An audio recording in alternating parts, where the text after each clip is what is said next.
So I wanted to do a folding knife that had a bit more of an exotic feel to it. And in this craft, I really like using crazy materials. So we've done mammoth ivory, we've done warthog tusks. So I wanted to take a stab at Armadillo Carapace because it's just a material that is not very common. But then I once saw a knife on blade forums that was made of Armadillo Carapace. So I wanted to take a stab at it. And it just so happened that I had a perfect client for it. You know, he grew up in Texas, so he wanted specifically armadillo shell for the handles of his knives. So for this piece, I'm using the Annie design. So the Annie template with CPM 154, and it's just really nice high carbon stainless steel. It has a nice balance for toughness and edge retention. And it's just one of the best stainlesses that I carry here. So it has titanium liners, and for this, I'm using titanium bolsters. So with the armadillo shell, I don't really want to match it with a carbon fiber guard liner because armadillo shell has a tactile feel to it. So you can actually feel the different scales, the different segments. It's like little teeth. And I think if I paired it with like a composite bolster piece, I don't think it would look very nice. So I'm using titanium. So this is grade 2 titanium, which I'm gonna fasten on these. And then this part mates perfectly like that. And then there's going to be 2 screws to hold it in place. So that's what I'm going to be doing.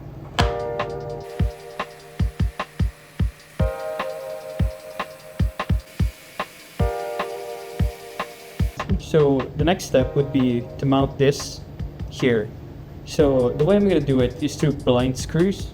So imagine a screw going through the underside and it screws into the back side of this. So it looks like it's one solid piece even though it's 2 different pieces. Where it's even 2 different grades of titanium. So this titanium is light and springy, and this titanium is like a little bit tougher, but less springy. So that just adds a little bit more toughness to the knife. It's not gonna actually, you're probably not gonna notice any kind of performance difference, but that I just like the look of it, like the look of titanium in contrast with the armadillo shell. So it's gonna be like that. Right here, that, and then this will get sculpted to fit this area right here. Yeah.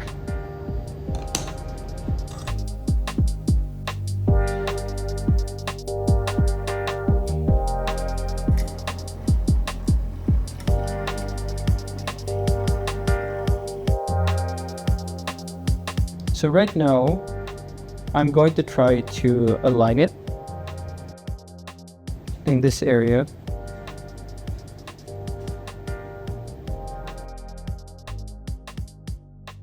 So it sticks like this, and then I could mount the armadillo shell.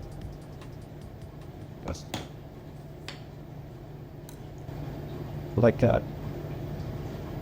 So for this piece, I really like that it has so many different parts, and it's been a while since I used titanium bolsters. So the titanium bolsters are held on to the liner by these 2 little blind screws. So they're held from the inside, and the blind screws screw them in place. And they're blind screws. So they're blind screws. They're blind screws, so they don't peep through the other side. So as I round it, it's gonna look like the bolster is just there. It's just stuck there, even though right behind it, there's gonna be screws to hold it in place. And then the bolster mates perfectly with this Armadillo Carapace. So I laminated the Armadillo Carapace with some carbon fiber just to make it more rigid and to add a bit of depth. Because Armadillo Carapace is a little bit, it's very uneven material. So you can see the unevenness to it. And when I was making this piece, I was contemplating whether or not to make it a plastic bolster, like a composite bolster, or a titanium bolster. But then with a titanium bolster, I could make it 2 different parts. So I don't have to grind this flat and grind it to match the titanium bolster. I could grind the titanium bolster individually and then just put some kind of chamfer along the mating joint so that it looks like 2 different parts versus 1 solid part. So titanium bolster, Armadillo carapace with carbon fiber, and then it's just held in place with steel screws, like these hardened steel 2-56 screws that go right through, and then they fasten onto the titanium scale. And then the blade is going to be CPM 154. It's this really nice high carbon stainless steel that I love using. And then it's going to have ceramic skiff bearings. So these are like custom bearings that I got from Skiff Workshop. And they are 16 ball ceramic bearings that fit right there and very perfectly. Just so that there's no, just so that it glides really nice. And then I'll have to like fabricate some kind of hardened steel washer so that this rides on the hardened steel washer inside this area, just so that the ceramic balls don't gall into the titanium surface.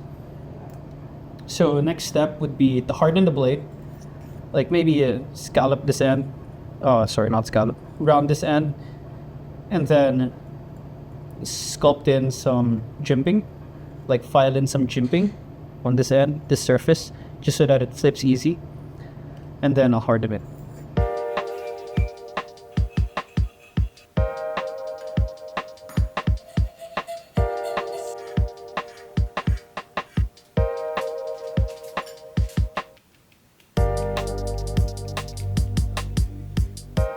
So right now I'm going to be blackening all of these titanium pieces.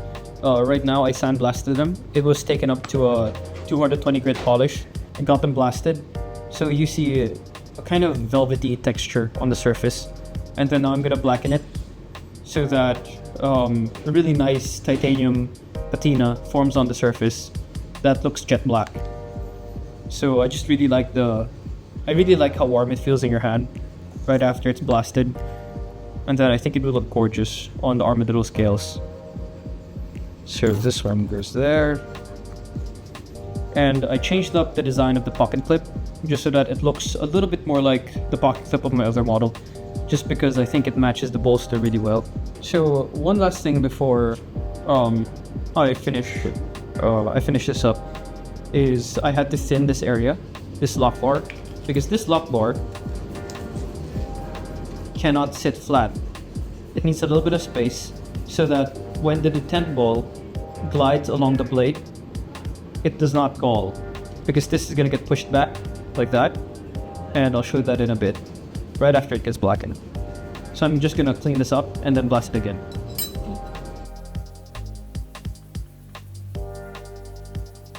So I'll just be blackening all these pieces right now. I'll be heating it up in the forge until it's like a nice bright yellow, and then I'm going to be dunking it repeatedly in mineral oil. So I'm going to be repeating that process several times until a really nice black oxide forms on the surface of the titanium. So doing that repeatedly is like a little bit like seasoning a cast iron skillet, where you pour oil, you heat it up until the oil plasticizes on the surface and it mixes with the oxide. Or rather, the carbon in the oil mixes with the oxide, forming this really nice mineral layer. So that's what I'm going to be doing right now.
This is what the mechanism looks inside. It has a skeletized frame where I just drilled some weight reduction holes just to make sure that the piece remains a really nice, comfortable lightweight. Because with the additional titanium bolsters, it's got a little bit more mass. So this is what I was mentioning earlier about a space being right there between the bolster and the blade, just so that it doesn't grind, because the detent ball is very obtrusive. So I need it to, when it disengages, I need to make sure that it doesn't grind along the blade. And it snaps into place. So the armadillo pieces go right here, like that. We have the pocket screw.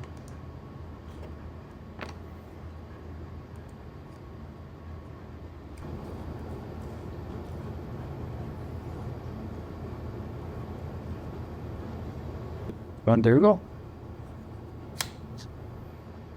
So I just need to make some kind of collar. I was thinking of using some boar ivory for this pivot collar, and then I'm gonna polish up this pivot so it becomes really nice and shiny like the blade. And then last step would be to add these titanium collars, titanium thumb screws, right there.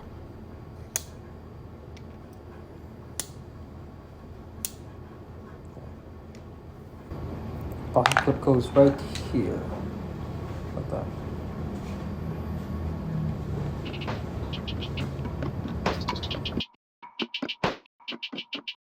So I just finished this piece, and I just want to share a little bit about what went into making this entire custom. So this follows my Addy model, and it has around 16 different parts. So it has titanium bolsters, titanium spacers, liners, and back spacer and pocket clip. So all of those are made out of titanium, and then I blasted them and I blackened them, so it has this really nice velvety feel. So the liners are made of 6Al4V, this really nice springy titanium that I blasted and blackened. I put some weight reduction holes just to make sure that the knife is a little bit lighter. So I'm gonna put it together now. So the first thing I usually do is to fit the bolsters. The bolsters have blind screws. So this bolster fits directly on the liner like that. And it has two really tiny screws just holding it in place. The next part is this presentation pivot. So I'm not sure if it's very obvious, but then I inlaid a piece of black lip mother of pearl, just something that is very popular in the knife making community, but it's also a material that we have a lot of in the Philippines. And I just want to add that to this piece. There's a hardened steel stopping pin right there, just to make sure that the knife blade locks open. Now that this is done, I'm gonna fit the bearing. So these are hardened steel washers. I milled this from CPM 154, the same material as the blade. This just makes sure that the bearing, the ceramic ball bearings, does not dig into the titanium. The bearings that I'm using are these beautiful skiff bearings. So there's 16 balls, 16 ceramic balls, held in a phosphor bronze cage. So that just makes sure that it's the smoothest bearings that I have in my inventory. So this blade is 3.2 inches long, and it's made of CPM 154, cryo-frozen and triple tempered to around 62 Rockwells. I used blackened. I sculpted these blackened titanium pocket clips. These are handle scales made of armadillo shell, armadillo carapace, and I really enjoyed the texture that came with this material. It looks like little teeth, but then it's actually the back plate of the armadillo. And armadillos are not endangered, pangolins are, but armadillos are perfectly fine. I held them on with some steel screws, some button head screws, and then it has blind screws that hold the pocket clip in place. So right here, underneath the scale,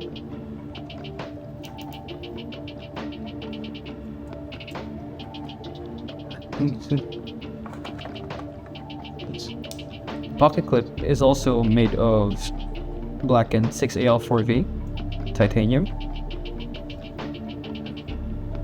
So the reason I chose 6Al4V, because not all titanium is actually springy. So a lot of titanium that's sold in the market is actually grade 2, which is pure titanium. So they use that in making screws for your bike, sometimes even frames. So that's actually really soft titanium.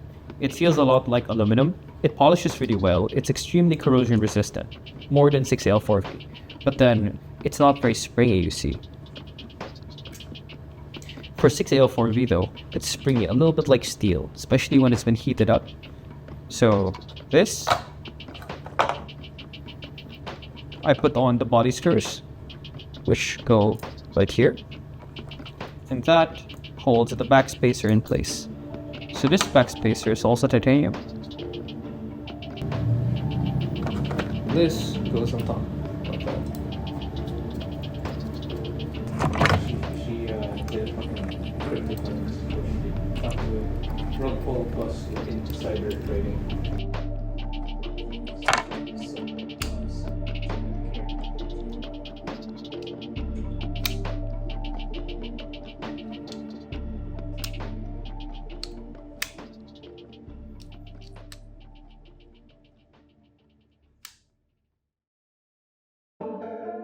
So this is what it looks like finished, like right when it's put together. So I just really like how the Annie design curves in a way that it looks really aggressive. I sculpted the bolster and the handle to look like it's a puzzle piece.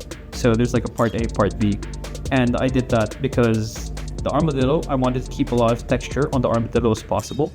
And these little teeth-like textures, I wanted that to be tangible on the finished piece. So I rounded this joint. So it looks like there's a huge gap, but then that's just a little bit of a round on both the Armadillo and the titanium. And then this folding knife follows a liner lock mechanism, meaning this is what keeps the blade locked. So you push it to the side to disengage the lock, like so. And I offset the back spacer a little bit just so that it looks like the handle's a little bit bigger and it pulls like focus on the back spacer. So it has this really nice gentle crown on the backside. I left some allowance here for this motion because it's a flipper knife, so it flips open like that. And then I also sculpted a false edge at the backside. This doesn't really do anything. Like traditionally it would be there to help pierce, but then that's not what they're doing this kind of work for. So I rounded this area, I rounded that area, I signed it right here. And yeah, that's it.